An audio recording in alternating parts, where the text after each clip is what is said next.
welcome to the 218th installment of Ear to the Ground, the Land Stewardship Project's podcast on family farming, sustainable agriculture, local food systems, and local democracy. I'm Brian DeVore, editor of the Land Stewardship Letter. This is the sixth installment in our ongoing series on Our Minnesota Future, a statewide initiative the Land Stewardship Project has helped launch. The guiding principle of Our Minnesota Future is that regular people and organizations representing the interests of these people need a stronger voice in our government. We need elected leaders who commit to govern alongside us and who work with us in deep partnership to create the changes we envision for people and the land. Besides LSP, 21 people's organizations are part of this coalition, including faith and environmental groups, organizations that work in communities of color and immigrant communities, as well as labor unions and progressive organizations. LSP members from various parts of the state, representing a variety of backgrounds, have been taking part in this initiative.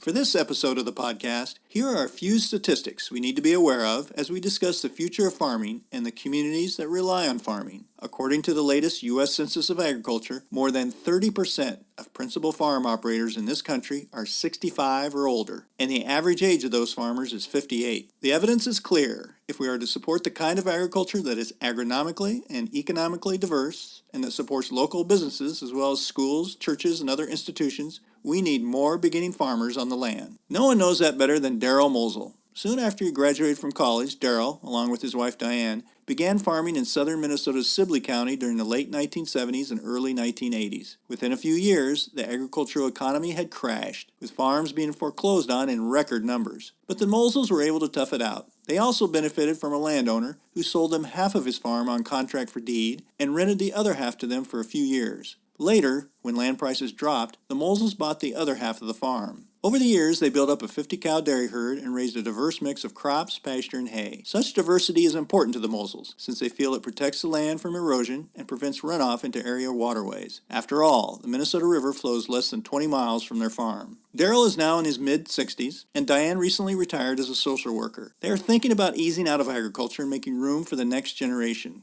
Their two adult sons, Michael and Chris, are both interested in farming. In fact, Chris is in the process of trying to set up an organic dairy operation in central Minnesota. Darrel thinks a lot about the future of farming. He's long worked with LSP and other organizations to develop policies that support sustainable, family farm-based agriculture. And for a time, he served in the Minnesota legislature. He recently took a break from the fall harvest to chat with me about how consolidation in agriculture has impacted everything from Main Street to water quality in communities like his. We also talked about what policy changes could help create a brighter future for rural Minnesota and some positive trends he's seen in agriculture. Darrel also discussed why rural communities need to welcome and make room for a diverse spectrum of people, including new immigrants and people of color. Mosel started out describing how his community has changed since he and Diane launched their farming operation almost 4 decades ago. We do not have one single machinery dealer left in the whole county. And when we moved here in 1979, there was 5 in Gaylord alone, and many more throughout the county. And then also there was all the other businesses that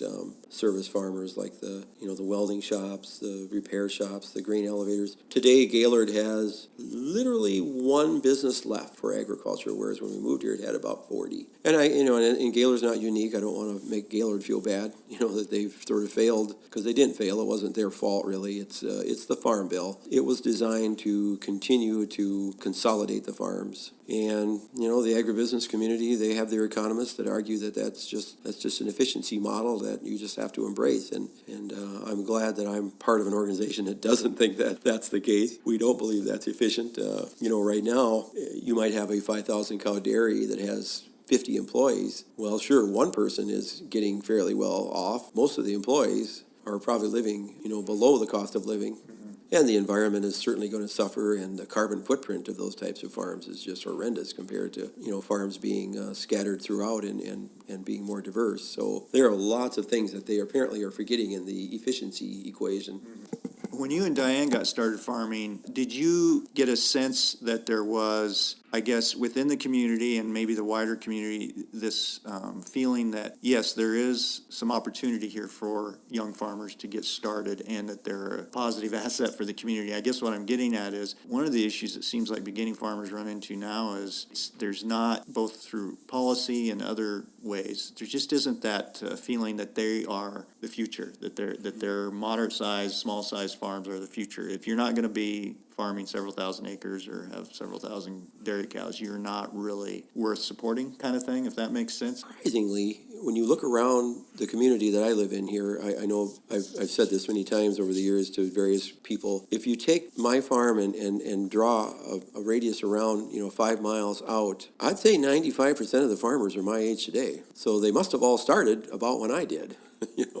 Which I don't think I realized at the time. And so to answer your question, does this community support, at that time, did they support farmers? Well, it certainly appears they did. So I think to answer your question, I think the community for the most part was pretty supportive of farmers. There was, I think, genuine support for diversified farms and family farms, so to speak. But on the other hand, I think there was a leaning toward, well, the writing is on the wall. We'd better move to the next phase. And because when Diane and I moved here, there was a chicken egg laying processing plant, but it was very small, maybe 100,000 chickens. Mm-hmm. Today, I think it's 5 million. They're one of the largest in the world. They got in the Guinness Book of World Records for having the largest egg conveyor. And also the ethanol industry has been well established in this area, which is, I hate to say it, kind of another way of expanding consolidated farms. Mm-hmm.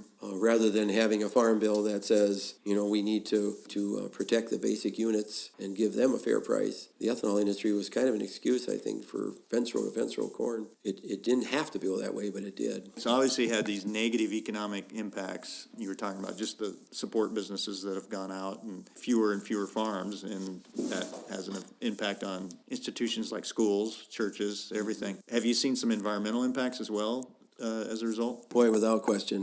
When we moved here, 40 years ago, I won't say the lakes in the area were perfect by any stretch. They had their issues depending on the time of year. But today, because when we moved here, I would say out of every 100 acres, at least 1/3 of it was in a permanent cover, either alfalfa or pasture or small grain or something, and maybe even more than 1/3. But today, it's probably less than 1%.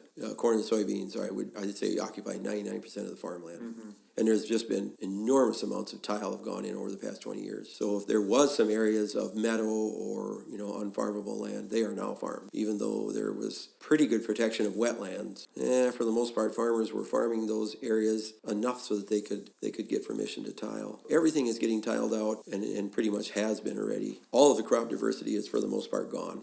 And I'm talking Sylvia County, but I think you can pretty much expand this out to the entire southern 2/3 of Minnesota. And the lake, especially our local lake, is for all practical purposes dead. It cannot sustain any really normal fish life. No one can use it for any recreation, especially swimming, but not even boating, because the vegetation just overwhelms it quite early in the year. But I don't think you can just pick on Gaylord Lake, Lake Titlow. I think all the lakes are, as the Minnesota Pollution Control Agency released their study here a few years ago, most of them are impaired. And of course the rivers, same situation. Minnesota River, when I was in the legislature, Governor Carlson, to his credit, had a very good vision of what Minnesota River could look like someday if we worked on it. I don't know if we've made much progress on that. So yeah, the water quality is very, very bad. And I think, the other types of benefits of having diversity are also been diminished. For those folks that like to hunt and enjoy natural beauty, it's been changed. Well, I think you make a really good point, and we had talked about this earlier with, for example, a dairy farm. There's no doubt we have agriculture here, but it's corn and beans. When you had more dairy farms in the area and just livestock in general, there was this those operations needed to have some hay ground and maybe some small grains in the mix and some pasture. They had to have that perennial system. And so when you there's losing agriculture and losing certain kinds of enterprises, but then there's losing something like dairy or another livestock type operation that has an even bigger impact both on the community economically because it's less diverse enterprises involved, but it sounds like also the environment, the land, it's a big impact because you don't have that demand for perennial systems or diverse cropping systems anymore. Yeah, that's absolutely right.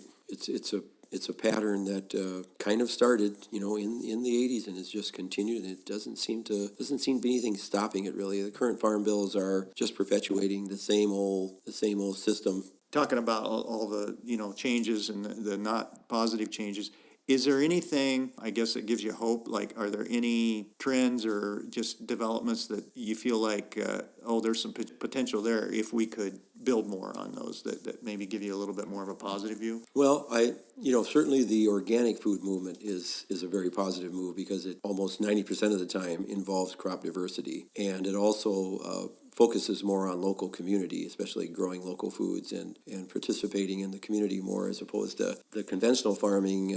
I think 90+% of the dollars that we produce leave the community. Fertilizer, seed, machinery, the financial institutions, all of that money pretty much is gone. Whereas, maybe 40, 50 years ago, I think most of that money stayed local. We actually had a few seed companies right in the area, small seed dealers or seed companies.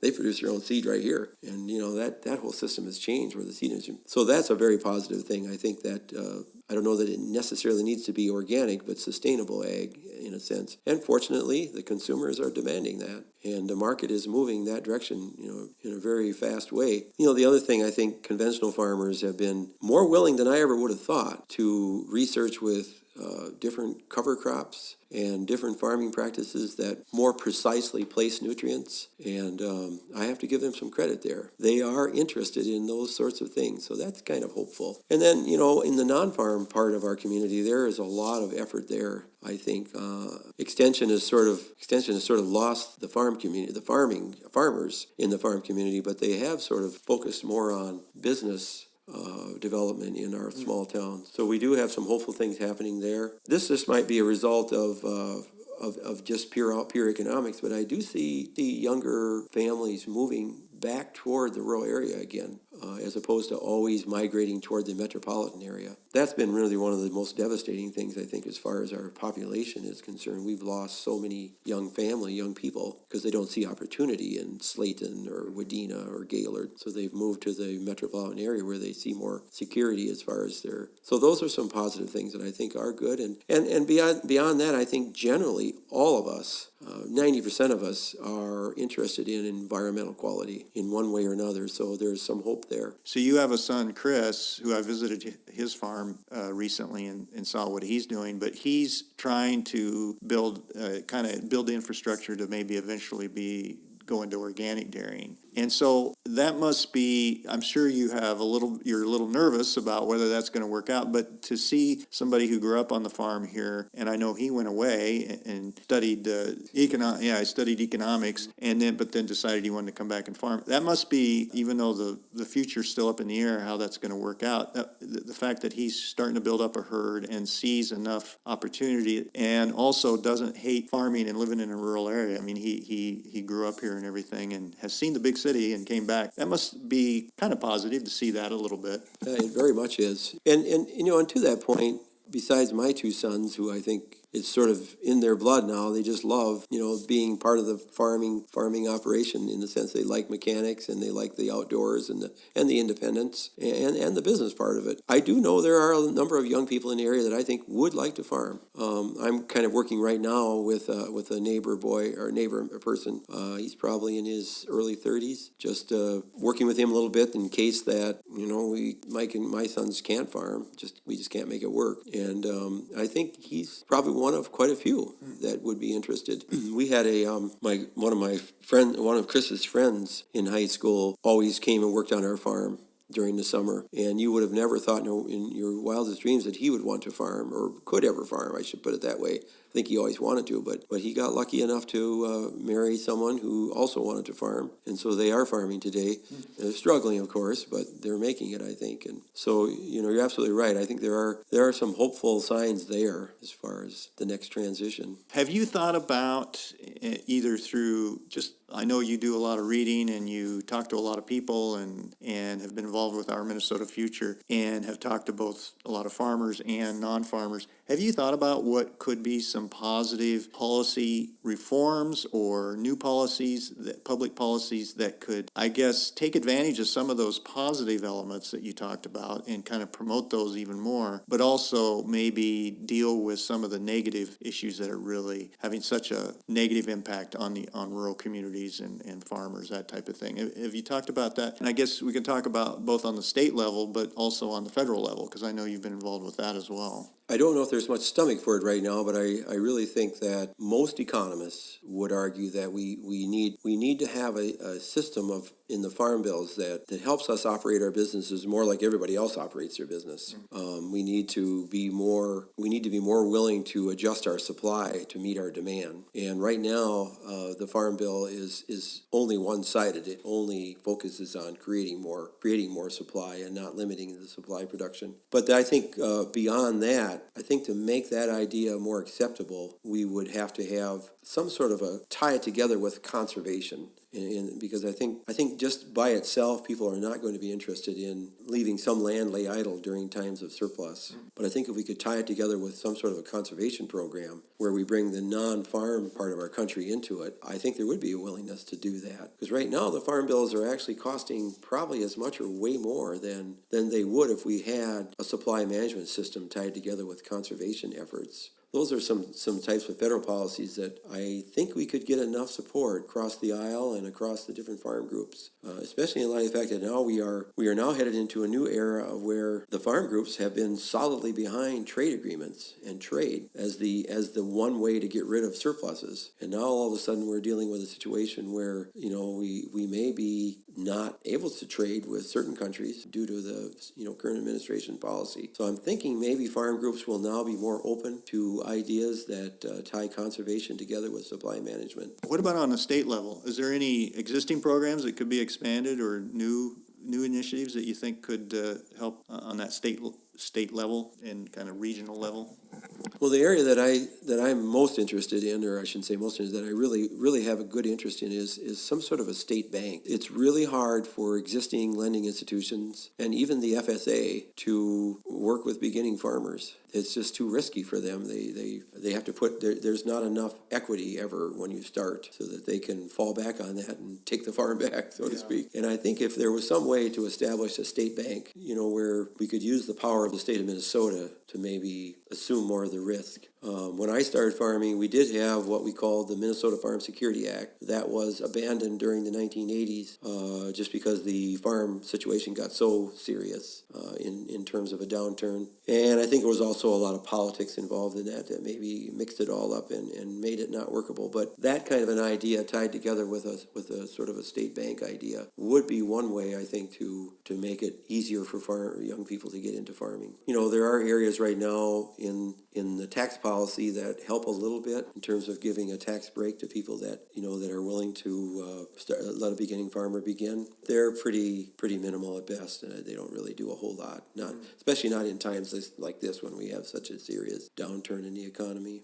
I do think the educational opportunities are there sufficiently for people to begin farming. Not the non-academic areas, as far as the agribusiness, they I think are pretty well positioned to train people or help educate people on how to farm. I know our organization LSP is very excited about the beginning farmer and rancher ideas. A big stumbling block, of course, is getting the finances together.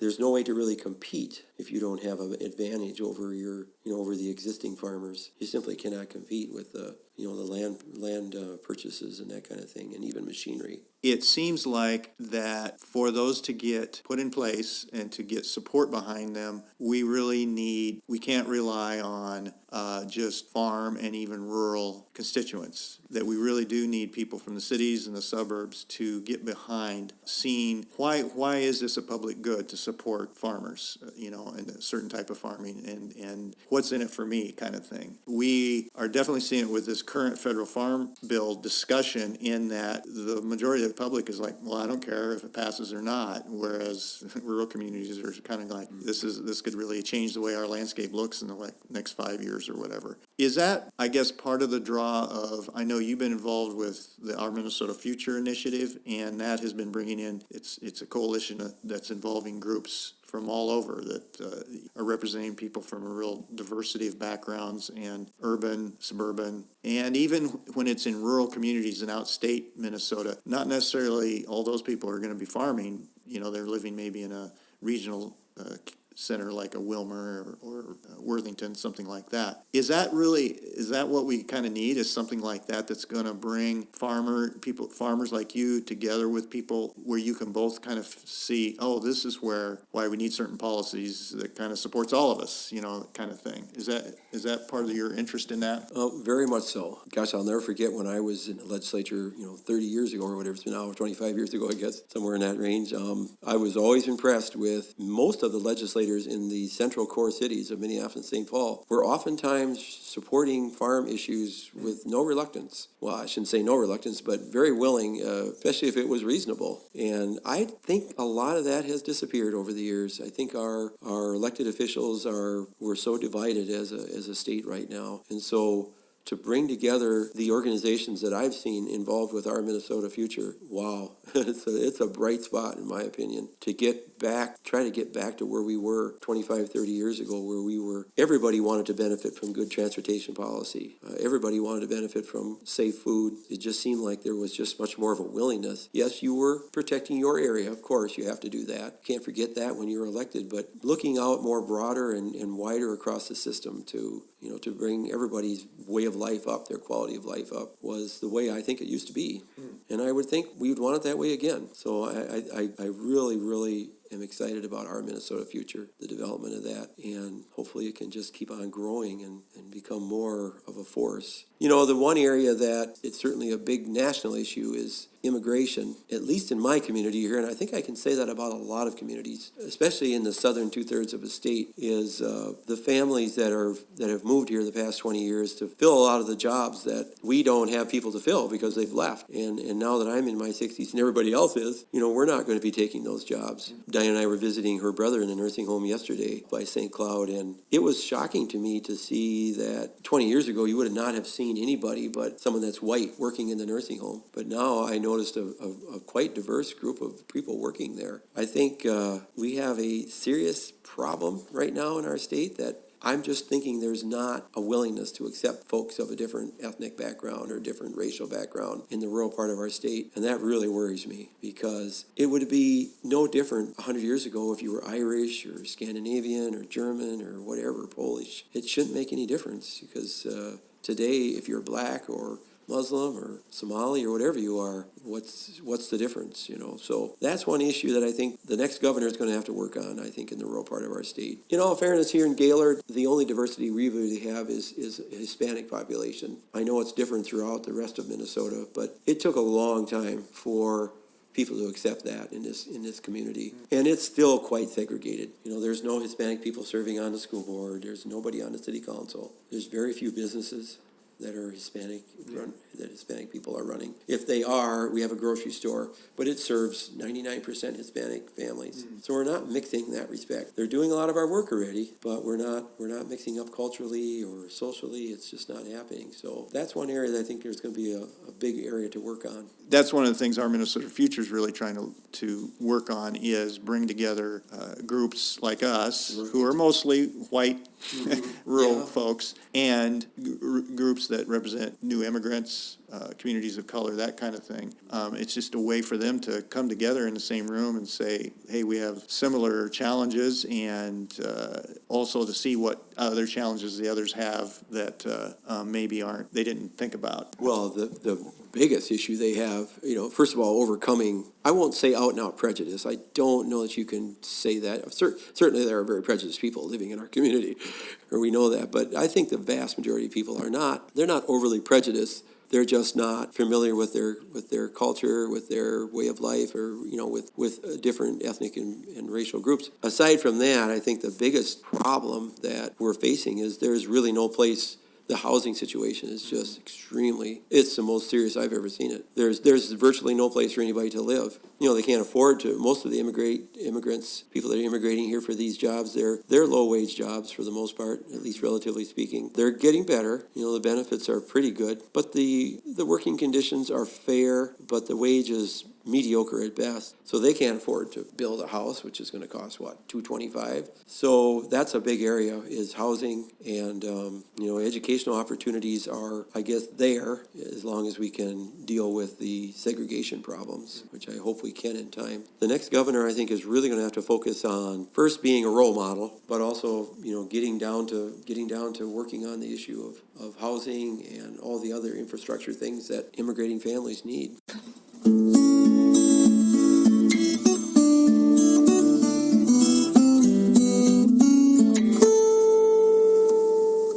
To listen to the Ear to the Ground podcast interview with Darrel's son, Chris, who's working to launch a dairy enterprise of his own, see episode 198. For more on the Our Minnesota Future initiative, see landstewardshipproject.org and follow the links under the Organizing for Change tab. If you have comments or suggestions about this podcast, contact Brian DeVore at bdevore@landstewardshipproject.org, or you can call 612-722-6377. Thanks to Laura Borgendale, Western Minnesota musician, for Ear to the Ground's theme music. And a special thank you to all of Land Stewardship Project's members who make initiatives such as this podcast possible. If you're not a member, visit landstewardshipproject.org to learn how you can support LSP. Thanks for listening.